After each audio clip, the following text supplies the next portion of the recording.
7 من علامات مبكرة لمرض الغدة الدرقية وأنا أخلي مسؤولية أن ميم سيأتي لا يعني بحال ما الاستغناء عن الرعاية الطبية، بل يجب استشارة الطبيب قبل الأخذ بأي من هذه الاقتراحات. والهدف هنا من سرد هذه الحقائق هو لفت الانتباه إلى بعض الأسئلة الجوهرية، ذلك أن الوصول إلى السبب الجذري لأي مشكلة من شأنه أن يحلها، أما التركيز على علاج الأعراض دون السبب الجذري فقد يقود إلى مشكلة مستقبلية. فأحد الآثار الجانبية لتناول هرمونات الغدة الدرقية على مدار مدة زمنية طويلة يلغي الحاجة لعمل هذه الغدة ويسبب كسلها ويؤثر على قدرتها على إنتاج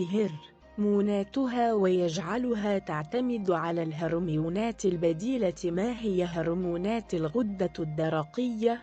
تفرز الغدة الدرقية هرمونات T4 T3 بالإضافة إلى هرمون الكالسيتونين الذي لا يوصف غالبا ضمن أدوية الهرمونات لام. من يعانون من قصور الغدة الدرقية؟ بعض العوامل المؤثرة على الغدة الدرقية مما تقدم يجب الانتباه إلى بعض الأمور التي قد تؤثر على الغدة الدرقية.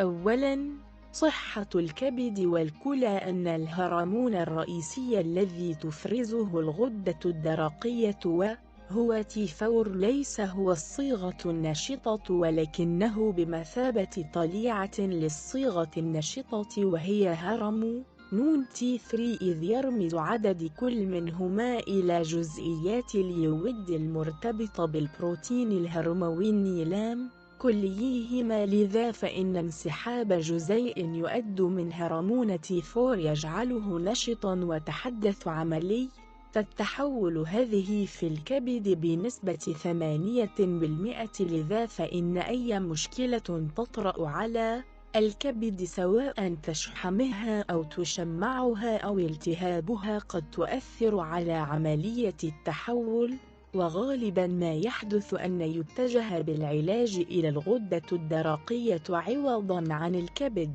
وهذا أحد الأخطاء في حين تحمل الكلى على عاتقها مهمة 2% من عملية التحول. لذا فإن اختلال الكلى بأي شكل خصوصا الإصابة بالسكري أو مقدماته أو مقاومة الأنسولين يحتمل أنه يخلف مشكلة في الكلى، وهذا يؤثر على عملية التحول. ثانياً، تأثير هرمون الاستروجين والكورتيزول. ثمة هرمونان قويان جدا قد يسببان تثبيط عملية التحول والتأثير على إنتاج هرمونات الغدة الدرقية، وأولهما الإستروجين. ولهذا تعاني الكثير من النساء من مشكلات الغدة الدرقية بعد فترة الحمل، سواء قصور الغدة الدرقية أو فرط نشاطها على حد سواء.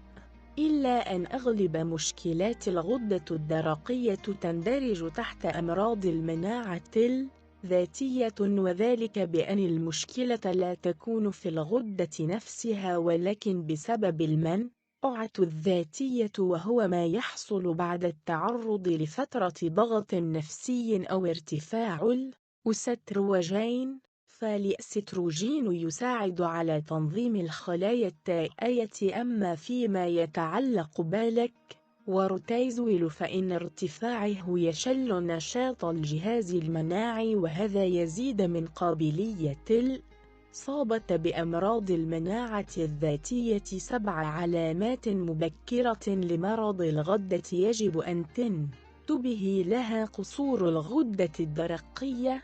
عند الشعور بأعراض قصور الغدة الدرقية يتبعها تلقي وصفه علاجية تشمل السينثرويد أو غيره من أدوية الهرمونات وبعد سنة من المداومة عليها فإنها قد لا تمنح أي تحسن. يذكر فقد يلاحظ بأن طاقة الجسم ما تزال منخفضة وأن زيادة الوزن مستمرة.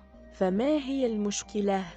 عند السؤال عن سبب انخفاض هرمونات الغدة الدرقية فقد لا نتلقى أي إجابة إطلاقاً، أو قد يقال لنا بأنه متعلق بالعوامل الوراثية وأنه موضوع قيد البحث، وهذا محبط جداً. وهنا قد يكون السؤال الذي يتبادر إلى الأذهان: هل هذه هي المشكلة حقاً؟ أن ما خفي أعظم. إليكم 7 علامات مبكرة لمرض الغدة الدرقية أو لا علامات قصور الغدة الدرقية. تساقط الحاجبين وخصوصا الجزء الخارجي منهما. 2 ترقق الشعر وجفافه إذ يجف الشعر ويأخذ بالترقق والتساقط. 3 عدم تحمل البرد. 4 بطء الاستقلاب مهم أكان الجهد المبذول لتسريعه. زيادة الوزن في كافة أنحاء الجسم التي لا تعتمد بالضرورة على النسيج الدهني بل ما يطلق عليه لويزن خاطية التي تعد نوعا مختلفا من الدهون وتكون ذات قوام إسفنجي. 6 الشعور بالتعب، وقد يعزى التعب إلى عدة أسباب ولكن قصور الغدة الدرقية وحتما أحد الأسباب. 7 الاكتئاب والشعور بالحزن وانعدام الشعور بالشغف والحمى. نظرا لتأثير الغدة الدرقية. تنسوا الإعجاب بالفيديو والاشتراك في القناة تشجيعا لنا لنستمر بنشر المزيد إن شاء الله.